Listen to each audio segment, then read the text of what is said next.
18번 보겠습니다. 2 이상의 자연수 K에 대해서 집합 AK를 다음과 같이 정의할 때 보기에서 항상 옳은 것만을 있는 대로 고르라고 했습니다. 자, 일단 AK라는 집합을 보면요. X라는 원소를 모아두는데 로그 KX가 유리수가 돼야 된대요. 자, 그리고 X의 범위는 2보다 크거나 같고 100보다 작거나 같은 자연수라고 합니다. 자, 그럼 이런 로그 값이 일단 유리수가 된다는 거에 의미를 파악을 해야 되는데 예시를 한번 들어볼게요. 로그 4의 3. 자, 이 로그 값은요, 유리수가 아니고 무리수죠. 유리수라는 거는 우리가 분수 형태로 표현할 수가 있어야 되는데, 자, 얘 같은 경우는 분수로 표현할 수 없기 때문에 얘는 무리수입니다. 자, 그런데 똑같이 로그로 표현되어 있는데, 로그 4의 8. 자, 얘는 유리수죠. 얘는 왜 유리수죠? 우리가 밑에 있는 4를요, 2의 제곱으로 표현하고, 진수에 있는 8을 2의 세제곱으로 표현한다면, 자, 요거 로그 성질에 의해서 2분의 3 이렇게 끄집어낼 수가 있죠. 분수로 표현할 수 있는 수기 때문에 얘는 유리수예요. 아, 그러면 지금 여기서 밑과 진수가 어떤 같은 수의 거듭제곱꼴로 표현만 되면 이 성질에 의해서 얘를 분수 형태로 끌어낼 수 있으니까 아, 유리수가 되겠구나 이렇게 생각을 할 수가 있겠죠. 자, 그래서 일단은 직관적인 생각은 여기까지 해주면 되고, 그러면 얘를 증명을 해봐야겠죠. 간단하게 증명을 해보면, 자, x가 ak라는 집합의 원소다 라고 가정을 하면, 자, 그 말은 우리가 로그 kx가 유리수가 된다는 얘기고요. 자, 여기서 핵심은 유리수가 되면 우리 P분의 Q, 자, 이런 분수 형태로 나타낼 수가 있다는 거예요. 여기서 PQ는 서로소인 자연수예요. 자, 그래서 유리수다라고 하면 분수 형태로 표현할 수 있다. 자, 이렇게 되면 우리가 로그 KX를 어떻게 나타낼 수가 있냐면, 자, 요거 P분의 Q인데 P분의 Q 하고 뒤에 곱하기 1 해도 식이 변화는 없죠. 자, 그러면 얘를 P분의 Q 곱하기 자, 로그 m의 m이라고 쓸 수 있죠. 자, 어차피 밑과 진수가 같으면 1이니까 1을 이렇게 바꾼 거예요.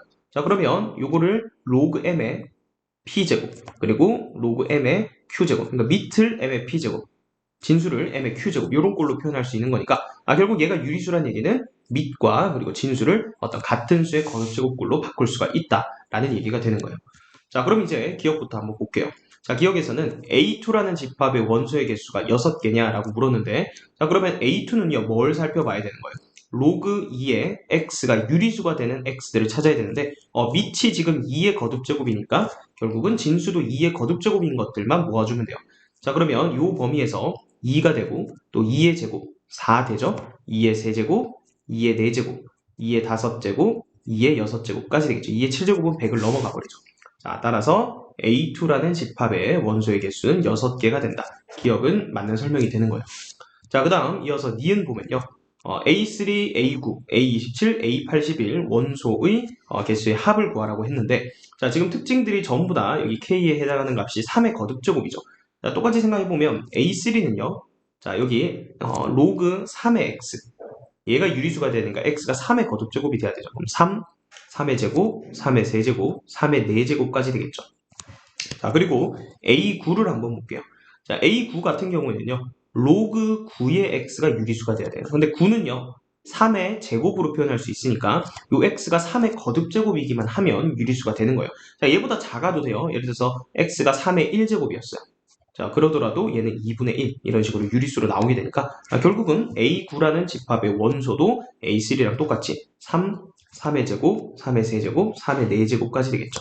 자, 그러면 A27도 마찬가지예요. A27도 결국은 3의 거듭제곱들을 원소로 가지는 거고, 마지막으로 A81도 3, 3의 제곱, 3의 세제곱, 3의 4제곱 이렇게 4개를 원소로 가지겠죠. 결국 다 같은 집합인 거예요. 자, 그럼 원소의 개수의 합이니까 4, 4, 16 하니까 니은도 맞는 설명이 되는 겁니다. 자, 그 다음 마지막 디귿 보겠습니다. 자, 디귿에서는 AM과 AN이라는 집합의 교집합이 공집합이 아니라 했죠.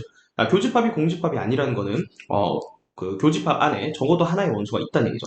그래서 존재하는 거예요. 자, 이건 존재한다는 뜻이에요. 어떤 원소 X가 존재하는데 AM과 AN 집합이 동시에 들어가는 원소가 존재한다. 자, 그러면 해석을 해보면 X랑 M을요 같은 수의 거듭제곱으로 나타낼 수가 있고, 또 X랑 N도 같은 수의 거듭제곱으로 나타낼 수 있어요. 근데 교집합의 원소니까 동시에 나타낼 수 있는 거죠. 즉 M과 N을 어떤 같은 수의 거듭제곱꼴로 동시에 나타낼 수 있는 거예요.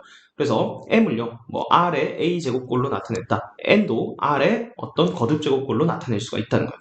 자, 그래서 M과 N이 같은 수의 거듭제곱꼴로 표현이 되니까 우리가 AM이라는 집합을 생각해보면 얘는요, m이 지금 여기 들어가는 수잖아요. 그죠?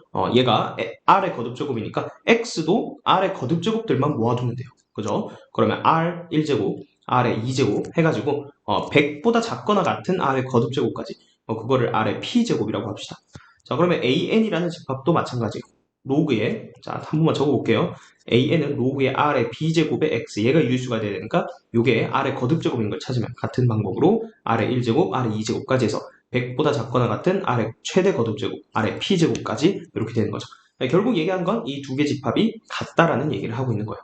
자, 그래서 디귿도 맞는 설명이죠. 정답은 5번이 되겠습니다.